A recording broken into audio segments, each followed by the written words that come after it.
Thank you very much, and welcome. My name is Andrea. That's an easy giveaway. Guess where I'm from? I'm from Italy, but I will not be doing any of this today. I'll try to keep it calm. I'll try to keep it professional. I'll try to talk about fundraising. I am the managing partner at Startup Wise Guys in Italy. I'm an investor, I'm an entrepreneur. I've raised a few millions through my funds, through my startups. And I would like to talk to you about fundraising.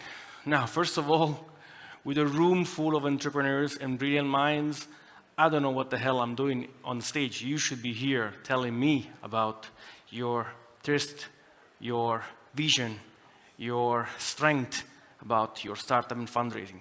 But I'm here, I will try to share my experience, and hopefully we'll make this journey a little bit entertaining for you.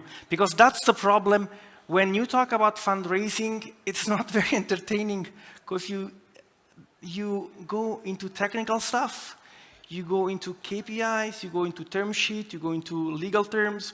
So I thought, when I was working on this presentation, how can I engage a room full of brilliant people, a room full of entrepreneurs? And then I thought, okay, maybe we can try and build something together. Maybe we can try get excited with the inception of something new, right? So if you indulge me for the next 5 minutes, I would like you to work with me.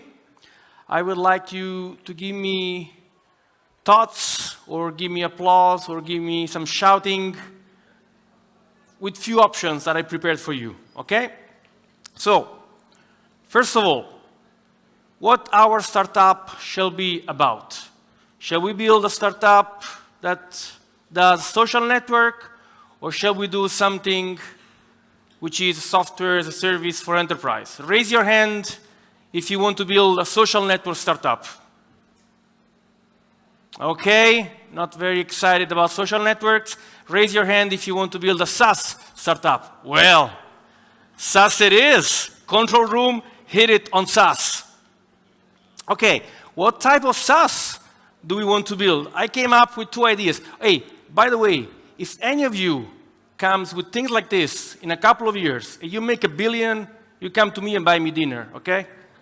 So, shall we go for a software that helps employees getting a raise on their salary based on historical data? Or shall we go with another software that helps you create presentation based on an AI that reads document? Who is up for option number 1? Raise your hand. Not so hot.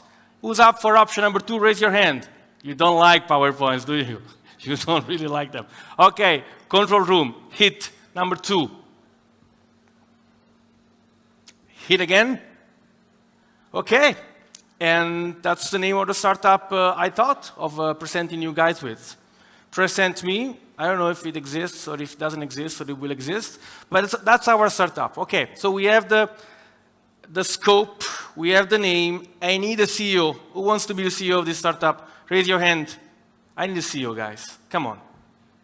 There she is. Kadi is the CEO. Please stand up. We have a CEO of the startup. Who wants to work with this startup? Startup that helps creating PowerPoints out of text and document through an AI. Raise your hand if you want to be employed in this startup. Okay, 1, 2, 3, I would say 10, 20 people. Okay, so let's say, Kadi, 20 people, let's say 2,000 euros a month. What's that? 40,000 burn rate the first month. We need to fundraise, CEO. We need to fundraise because we need to pay these people. They're going to ask for money, and luckily we didn't go for the software that asks for the raise. Otherwise, they would ask for a raise on month number 2.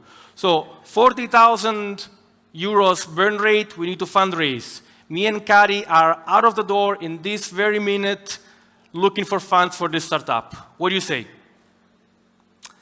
Yeah, it doesn't work like this. It doesn't work like this. It's not that you come up with an idea, you start working, you start making some commitment with some people, and then you have salaries to pay, and then you have debts, and then you have invoices, and then you have 40,000, 50,000 euros. Let's fundraise. It doesn't work like this.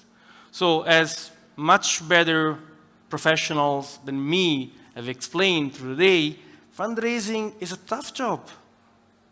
You know, ask Kadi, ask Vlada. There's plenty of talented entrepreneurs in this room. You know what I'm talking about. It's a tough job. It's a full-time job. And I would like to talk to you about the non-technical part.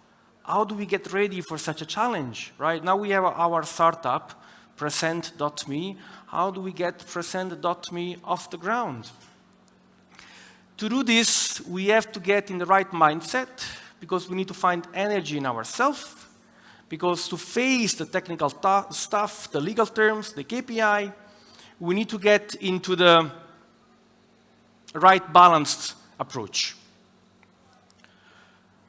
So I'm going to share with you a few tips, not very technical, about fundraising. And then I have a small gift, which I hope you will enjoy, you will appreciate, that I prepared for you at the end of this presentation. So, how many times you heard this, right? It is about the team. It is about a team. But let me tell you, what do I mean that it is a team exercise? So first thing first, if you are in this room, chances are that you have a pre-seed startup or a seed startup, or you even have just a PowerPoint. And if that's true, you don't have a lot of traction. You don't have a lot of track record to show, but you have the team. So first thing first, you heard this a million times, build a complementary, a kick-ass team around you that you can show for when you pitch your startup to investors. But the most important thing, by team, I mean the following. Because it's a full-time job, you need to decide with your team members who does what. You know, there will be somebody who's pitching, but there will be somebody who helps with networking. There will be somebody who helps with lead generation for finding the right investors.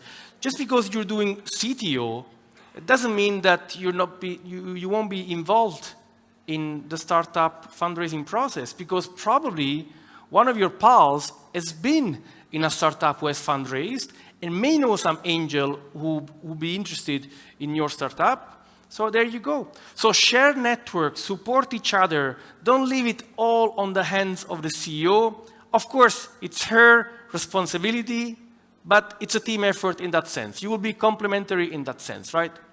Also because, when does fundraising really end? When somebody writes you the first check? When somebody writes you the second check? It doesn't really end. Until one day you fulfilled your vision, you built your legacy by delivering value for your shareholders, which you created by selling a product or a service at a competitive price. Sounded complicated? Let me repeat it. It ends when you fulfilled your vision, when you fulfilled your legacy by creating value to your shareholders that you created by selling a product or a service at a competitive price. Okay? This is how technical I will get today. I won't go any more technical than this. Team. We talked about team. Timing. Oh, this one is tricky. So you want to pay attention. And if you don't understand this, it's your fault. Okay? So the way I think about timing is on 3 variables. Okay? The first one is skill. How is the team composed in terms of skill? Are there a lot of generalists in the team? Are there a lot of specialists in the team? Why am I saying this? Because, you know, for a generalist, think about a consultant who's been pitching, who's been preparing presentations, who has a generalist background. He or she will be in handy when it's about presenting the startup. A technical person, a specialist person, a geek will be much more comfortable with the product than pitching the startup to investors, right? This is something you have to take into account. So to calculate timing, let's think about skill first. Then let's think about the network. How big is your network? You know, we talked about the team should share connections and leads. Do you have any investors in your network? Well, if you do not have any investor, you will be on left-hand side. If you have a big network, you will be on the right-hand side. And then the last feature or variable that I would like to share with you is the experience. Have you done fundraising before? You know, if you've done fundraising before, is one thing. If you've never done fundraising before, it's another game. So, for the sake of this example, let's choose unit of time being month, okay? And let's say that you are in a startup when there are a lot of generalists, there is middle network, and there is not so much experience. So how long will it take you to fundraise? Well, let's see. Let's add 1 unit of time for skill. Let's add 3 units of time for network. And let's add 6 units of time for experience. 6 plus 3 plus 1 is 10 months. This is no joke. It will take you 10 months for your first fundraising if the team is composed this way. So for me, timing is not only the effort through fundraising, it's also getting ready because you need to get prepared and you need to do some sort of reverse engineering or how long will it take based on the team composition, the qualities you have, the skills you have, okay? Don't spread yourself thin. I was at dinner with the startup we invested, with Startup Wise guys, a couple of nights ago, and he told me, Andrea, I'm fundraising. You know the big mistake I did? I pitched my company to all the investors in my country. I said, yeah, because you didn't read my presentation about the non-technical fundraising. Because if you did, you would know that you cannot pitch your presentation to everybody. Do not spread yourself thin means that you need to know what the value proposition of your company will work with. It will work with some investors, which bear some type of risk. It will not work with some other investors who seek for more maturity and other type of gains. So don't spread yourself thin means knowing your value proposition. It also means another thing. Because it's a risky business, fundraising, you will find sometimes middlemen or consultants or brokers that will try to help you. And that's totally fine. But you need to be absolutely clear with them what type of connections you would like.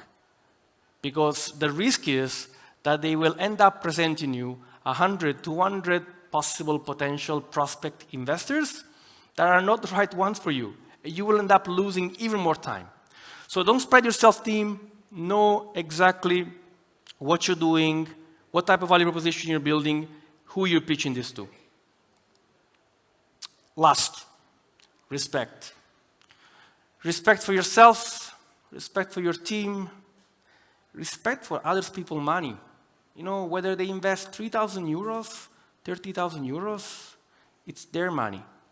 And what you can do while you're creating value for them, you can be transparent. When you're pitching to them, you can be transparent and tell them, hey, by the way, I failed doing these things, and now I'm going to build these other things, because I learned from there, and I want to be transparent because I feel a much richer person. So you should be transparent when you pitch to them, but you should be transparent also when you receive the money, right?